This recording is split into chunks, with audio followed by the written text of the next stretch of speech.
वहीं ओडिशा में इस तूफान के टकराने से पहले तूफानी हवाओं ने अपना ट्रेलर दिखाना शुरू कर दिया था। समंदर में उफान और तेज हवाओं ने यास के आने का ऐलान कर दिया था।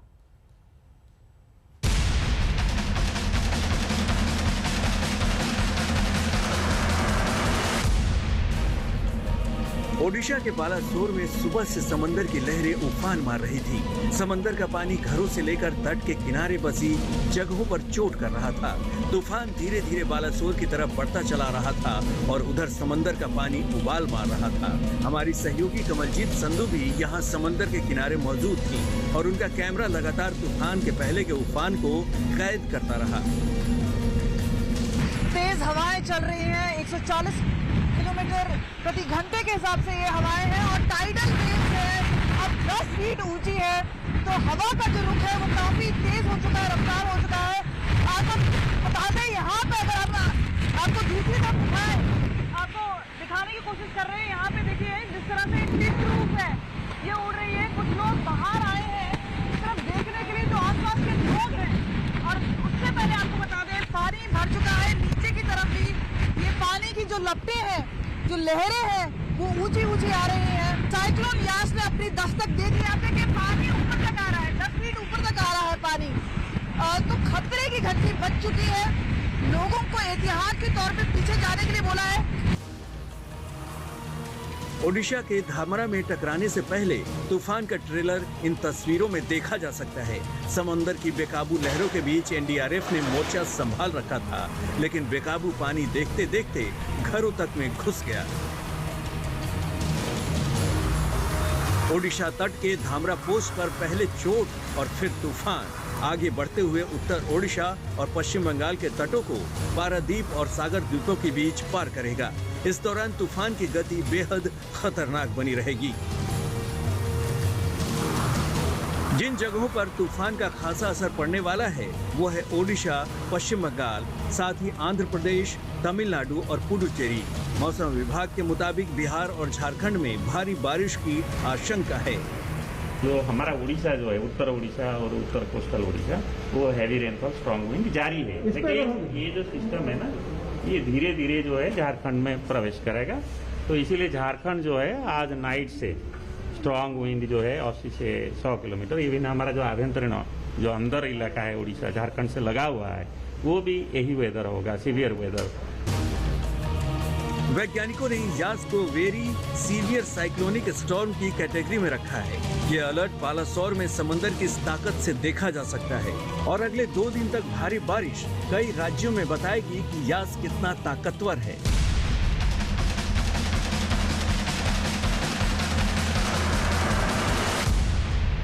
आज तक ब्यूरो। यास तूफान ने ओडिशा में भारी तबाही का उफान ला दिया, लेकिन असर अभी दूसरे राज्यों पर भी पड़ेगा। बंगाल से लेकर बिहार, झारखंड और दक्षिण के कई ऐसे राज्य हैं जहां पर भारी बारिश हो सकती है। मौसम विभाग के वैज्ञानिक आरके जैनामनी से हमारे सहयोगी ने बातचीत की। चक्रवात यास ने लैंडफॉल किया है उड़ीसा के कई इलाकों में, उसकी वजह से अभी भी प्रभाव है, लेकिन ये सिर्फ उड़ीसा तक सीमित नहीं है, आगे भी जारी रहेगा। आरके जैनामनी जी सीनियर वैज्ञानिक हैं भारतीय मौसम विभाग के, क्या कुछ आप देख रहे हैं, क्या कुछ बता सकते हैं आगे की? देखिए आज जो है यास जो वेरी सीवियर साइक्लोन स्टॉर्म है, बालेश्वर का दक्षिण में जो है क्लोज टू बालेश्वर अभी लैंडफॉल कर रहा है, ठीक है ना। 8:30 से शुरू हुआ है। तो जो हमारा उड़ीसा जो है, उत्तर उड़ीसा और उत्तर कोस्टल उड़ीसा, वो हैवी रेनफॉल, स्ट्रॉन्ग विंड जारी है। लेकिन ये जो सिस्टम है ना, ये धीरे धीरे जो है झारखंड में प्रवेश करेगा।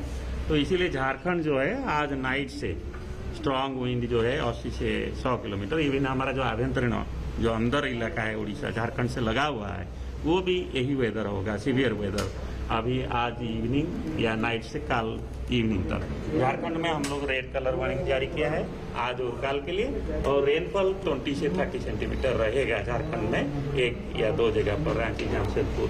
और धीरे धीरे ये सिस्टम जो है हमारा जो दक्षिण बिहार है और जो दक्षिण पूर्व उत्तर प्रदेश है, जो जिले हैं, और जो ऑल्सो जो है ना 27 और 28 को, 27 नाइट और 28 के दिन में हमारा पूर्व उत्तर प्रदेश और बिहार में ये सिस्टम जाके वीक होगा तो आपको सभी को मालूम है कि हिमालय में क्या होता है कि जब हिमालय में धक्का होता है सिस्टम का तो बारिश गिरता है। तो इसलिए यहाँ जो है हवा का गति कम रहे, लेकिन बारिश का जो इंटेंसिटी है बहुत ज्यादा रहेगा बिहार और पूर्व उत्तर प्रदेश। अच्छा, जो रिपोर्ट आ रही है उड़ीसा से, क्योंकि लैंडफॉल हो चुका है, तो जो रफ्तार है हवा की, क्या जितना आपने अनुमान लगाया था उसके तुलना में कम है या उतनी ही है?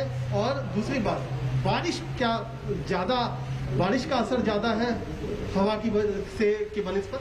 देखिए, ये मानसून के साथ साथ ये सिस्टम जो है ना बना हुआ है, तो बारिश का तो आकलन जो था कि 20 से 30 सेंटीमीटर, वो तो बहुत सारा डिस्ट्रिक्ट में हुआ है।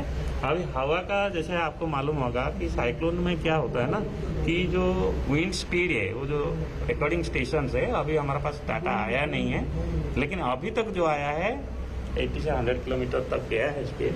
अभी आगे भी अभी लैंडफॉल जस्ट कर रहा है वो। अभी हम लोग जो है ना विंड का एग्जैक्ट जो कितना हाईएस्ट गया या एस्टिमेट जो करेंगे सैटेलाइट रडार सरफेस, वो 2-3 घंटे में हम हमारा जो बुलेटिन है उसमें आवरली हम मेंशन करेंगे। चलिए अब आपको दिखाते हैं भारत में बार बार चक्रवाती तूफान क्यों आ रहे हैं। भारत में बड़ी आबादी समंदर किनारे रहती है और ये तूफान उनके लिए लगातार खतरा बनते जा रहे हैं। किस तरीके से पिछले 10 साल में चक्रवाती तूफान 11% बढ़े हैं।